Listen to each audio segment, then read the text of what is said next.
Well, good evening, everyone. As often is said, that the only thing certain about life is change.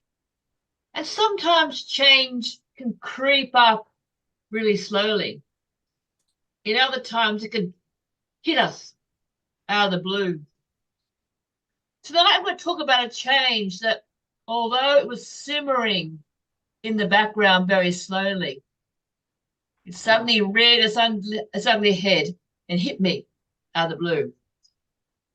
I'll talk about the scenario tonight and what I did about it. To give you some background, I was the advocacy chair of Zonda Club Nepean Valley. And what that meant was advocating for events such as domestic violence, equal pay opportunity for women, and also health. Quite straightforward, you might seem. But somehow creeping, I was actually there for 4 years.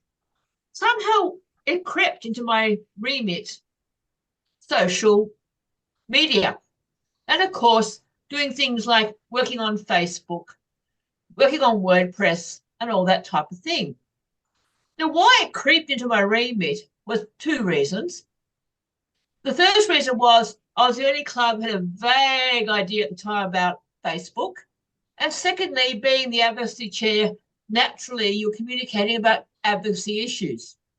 So Facebook was my friend. WordPress was my friend. No problems. The club had left me to do my own devices.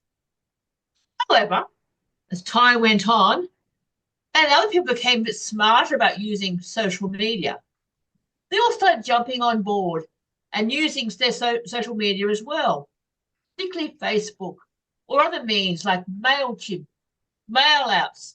And all suddenly, the whole circle of control of social media suddenly went completely haywire. And it got to the point where everyone was doing everything, but nobody knew what they were all doing, and it all became very confusing.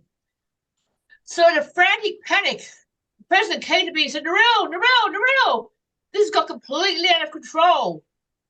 We need something done. We need order. We need stability. And I said, all right then, I understand. So what I had to do was develop a communication plan. I'll give you the steps of how I had to manage this change. The first step was to establish the context. What was happening here in this club? Why was all this confusion happening in terms of what people were doing and what they were supposed to do and whether the board knew about it? That was the first step, identifying what the problem was.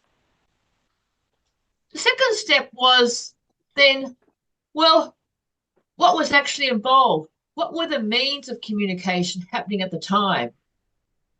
And the third thing then was, who was the moment was responsible for it?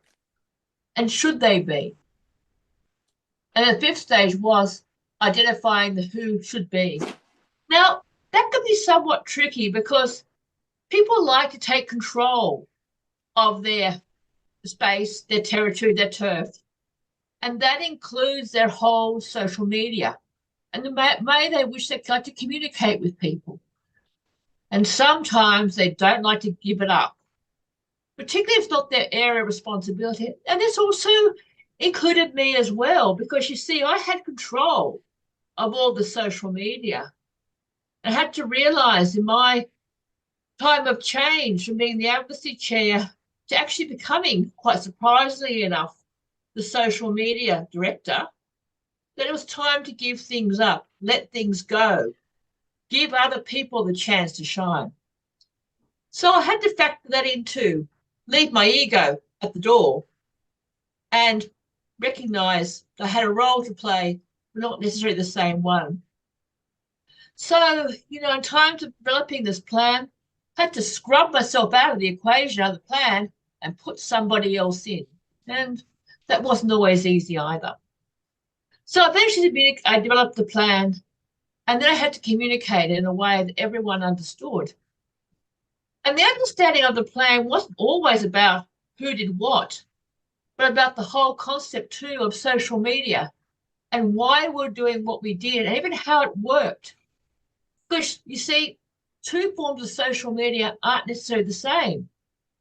What you might do on, say, for example, WordPress in terms of blogging or putting posts isn't it the same you do on social media or even Twitter or other forms of communication devices. So I had to think about that as well. And also recognizing that, things have changed in the social media space. Unfortunately, dear old Elon Musk, for example, had suddenly taken charge of Twitter. He no longer wanted communication or with blogging or with Facebook. We had a lot of messing around there too, which we didn't like doing. So all that communication, I factor all these things in. So I did a plan and then communicate out to members what the plan was, but also be prepared for dialogue, instruction, and feedback and questions, which I happily answered. And then, of course, then taking the plan to the board for their approval. And finally, at the end of the day, the plan was approved, dispersed to members, and now we have a communication plan which sets out the social media, who's responsible, and what everyone does. So you see the benefits of doing a plan and communicating change. It gets everybody on board. It stops all this confusion from happening. And it gives confidence to people in knowing the direction that we're going as an organisation.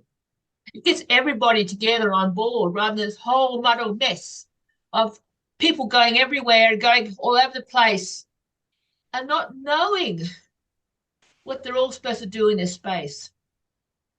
I also think it's a form of governance, a form of certainty to the board.